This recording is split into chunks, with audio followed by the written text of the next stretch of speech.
You've probably heard about Adolf Hitler's plan for a master race. He dreamed of a world populated by big, strong, pure Aryans. But did you know that the Nazis actually put this plan into motion, creating breeding grounds of sorts where perfect babies would be nurtured to one day rule the world? Thousands of babies were born for this purpose. What happened to them after the Führer's plan failed? Well, Sam Donaldson tracked down some of them, survivors who can say that they share an unwanted birthright. These babies were not born to be ordinary children, not meant to lead ordinary lives. No, these babies, born some 60-odd years ago, were meant to rule the world. If Hitler has won, I'm a governor in Norway or France. Or New York. Maybe. It all began in Nazi Germany. Adolf Hitler, bent on conquest, bent on destruction, was also bent on creating a super race of Aryans. A twisted scheme he entrusted to his dreaded SS chief, Heinrich Himmler. First step, get rid of the undesirables by shutting them into places like the infamous Dachau concentration camp near Munich.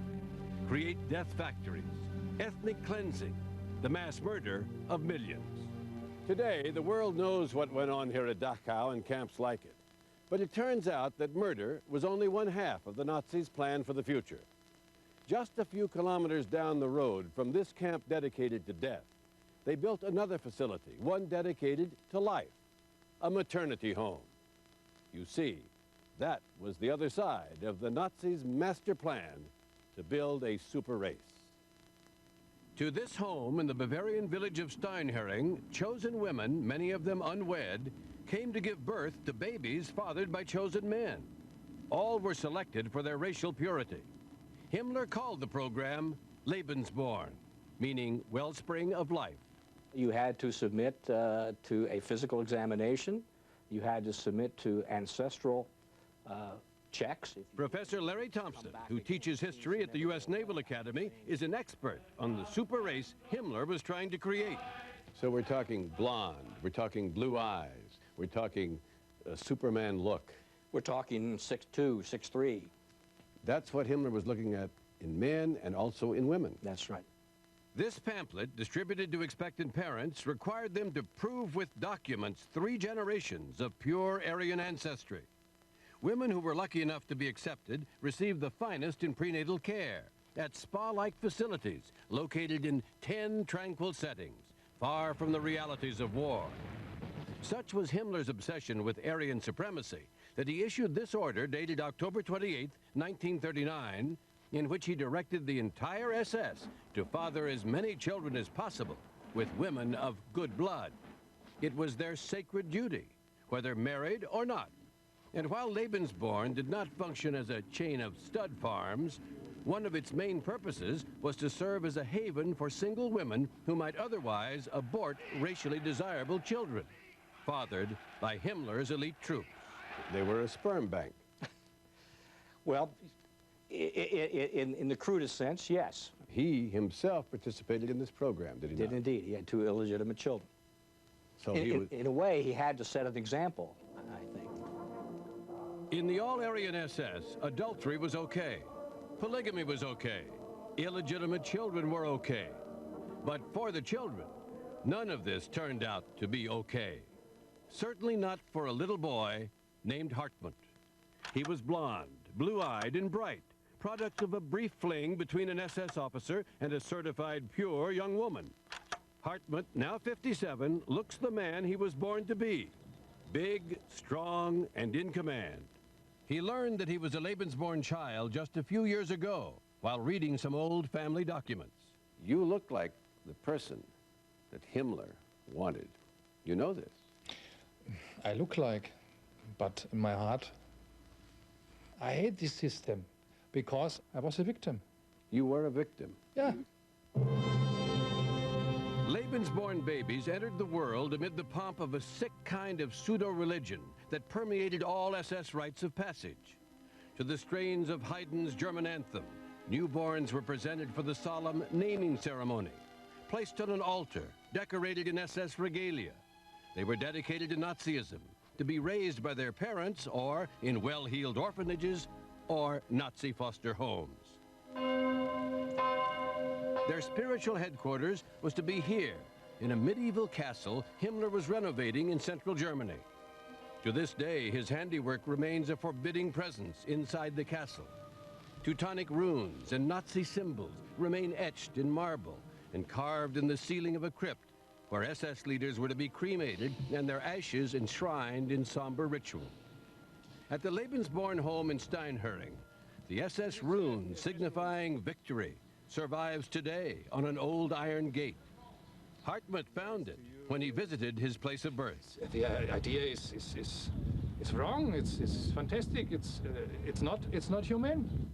The SS chief even took a direct hand in running the Lebensborn homes. In a time of shortage and war, he provided mother and baby with the best medical care and plenty of scarce goods, going so far as to personally approve the diet and menus. By law, Himmler himself was the legal guardian of the orphan children. I didn't know that I was a Lebensborn child until I was 34. I cried the whole night. Helga was the product of a one-night stand with a Nazi army officer. Her mother always said her father was dead. But then one day, just 7 years ago, Helga's phone rang. The man said, "Hi, here is your father." And then I was shocked. Did you meet him? Yes, the next day. I looked at him and we embraced, and Did he tell you he loved you? it was not necessary. We looked each other and then we fell in love. A happy ending? No. For these children, there are almost never any happy endings. You see, Helga's father was dying of cancer. She spent her life savings caring for him. I lost all my money. But you found your father. Yes, but I don't know why he came to me. When Greta was a child, her mother deflected questions about her absent father. Her mother spoke warmly of the SS officer, though he was married to someone else. Got the impression that he's very warm-hearted and a very strong man. When she grew up, Greta set out to find her father. What she found was a secret so terrible, it has scarred her for life. What did you learn about your father? On the whole, I think I learned that he was responsible for the deaths of many people. Civilians? Yeah, yes. He was responsible. Yeah, he was responsible. Yeah. He was a high-ranking person? Yeah, so he gave the What orders. happened to him? He gave the orders to kill many, many Jews. Greta is not her real name, and to protect her, we agreed not to reveal the name of her father. But he was one of Hitler's prime murderers. When you learned this truth, what did you think? Oh, it was horrible. It took me a long time to separate, no longer to learn not to be identified with him. The sins of the father are not visited on the children. Yes, I know that by my head can tell me that again and again, but with your emotions it's different. So for many years it was quite hard for me. At war's end, when the true depth of the Holocaust was known, Greta's father was executed for his crimes against humanity. His daughter accepted it. It was okay. For what he had done, it was okay. Most of the parents of Lebensborn children have died, but not all. Hartmut's mother, Elfrida, is still alive, though he's seen her only once since the day this photograph was taken in 1954. She took him to a studio for separate portraits, one with her and one with his father, who was married to another woman. It was the last he saw of his parents for more than 3 decades. Elfrida married an American GI and moved to the United States. Hartmut came to visit in 1987. He was a stranger, wasn't he? Yeah, in a way it was too many years in between there, you know. Elfriede no longer recalls being part of a plan to create a super race, though she was once a fervent Nazi, a member of Hitler's fanatic women's movement, a natural candidate for Lebensborn. She's even forgotten the name of Hartmut's father, but she does remember giving up her son to be raised by her parents. Would it surprise you to hear that Hartmut believes he was mistreated? No, not mistreated. We showed Elfriede what her son told us. Grandfather beat me. I have bad dreams now, until now, for my grandfather. I didn't think that, you know, it would be like that. And I have never been a bad mother. That makes me... Hartmut recently renewed contact with his father and was disturbed to find him still a fanatic Nazi. We listened to what Hartmut told us about his father's end. My father is suicide last year, killed himself with an old second-bore pistol. Yes, like the war criminals he worshipped, Heinrich Himmler and Adolf Hitler. Hartmut's father committed suicide. The human wreckage from Hitler's grand design wasn't confined to Germany.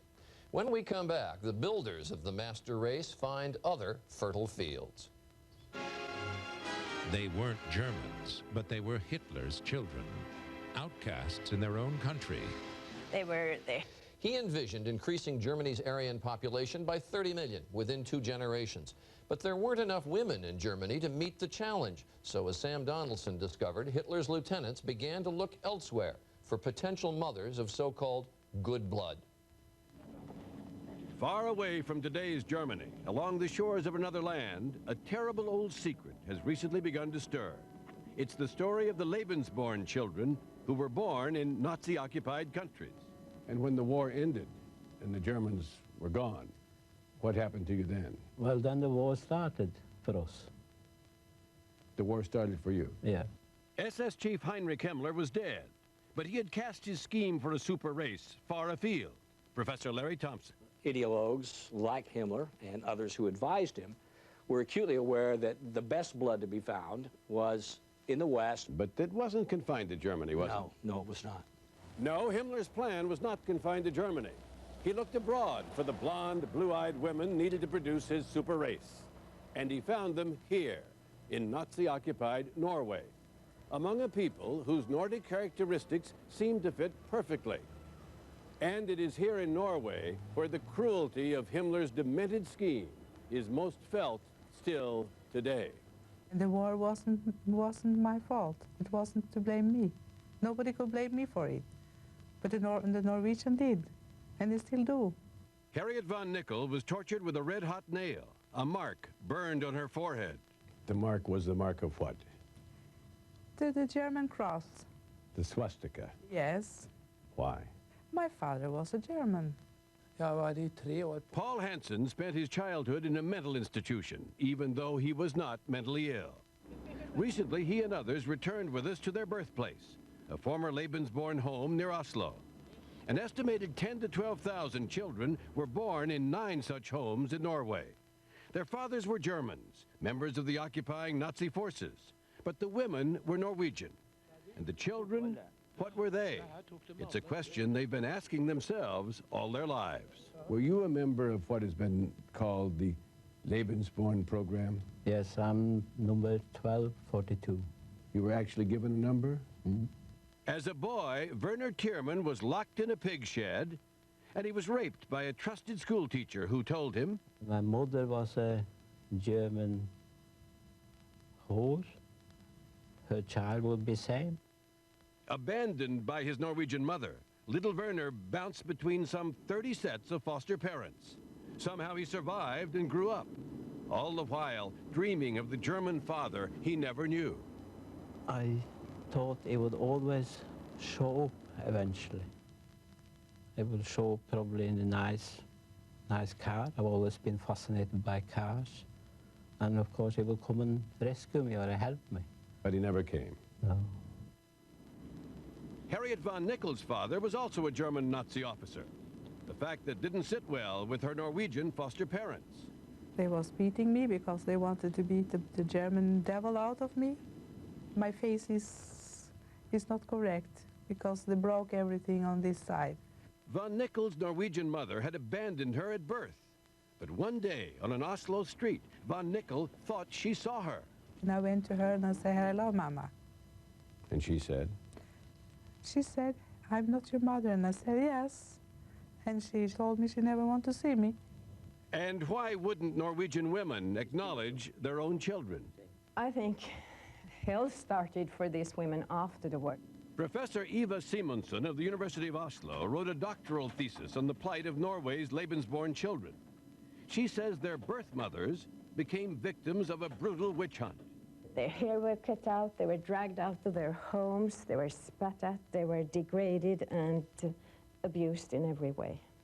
Thousands were arrested as traitors and put in a concentration camp on an island near Oslo, the post-war backlash against everything Nazi. As for the children, they were actually seen as a menace to society.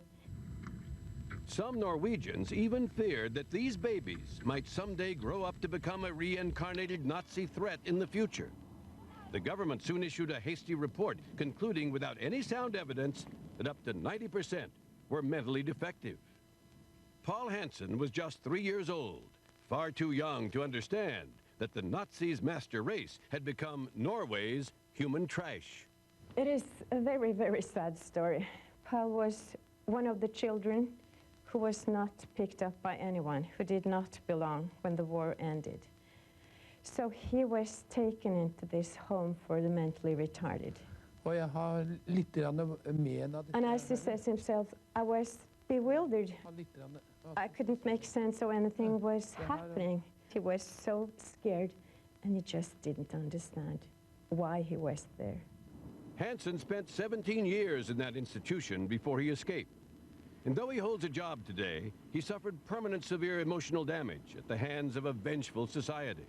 Seeing these pictures of little children sitting on the floor, bewildered, scared, makes you very, very sad. And it makes you wonder, how could we do it? Why didn't we feel responsible?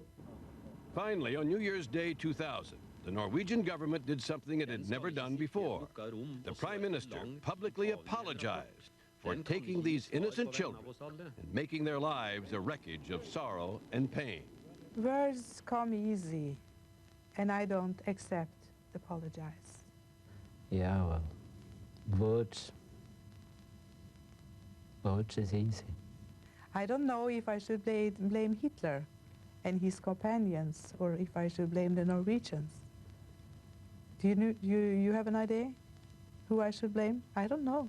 For the children of Lebensborn, whether born in Germany or born elsewhere, life has been hard. Instead of becoming rulers of the world, they became outcasts, searching for love and finding heartache, harboring memories of cruelty and deprivation.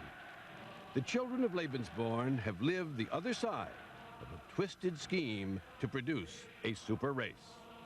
The Jews were to die, and you were to be born to take their place.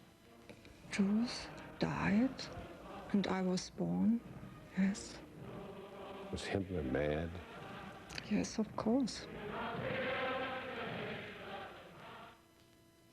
The Lebensborn children of Norway, still suffering and still angry, say an apology is not enough.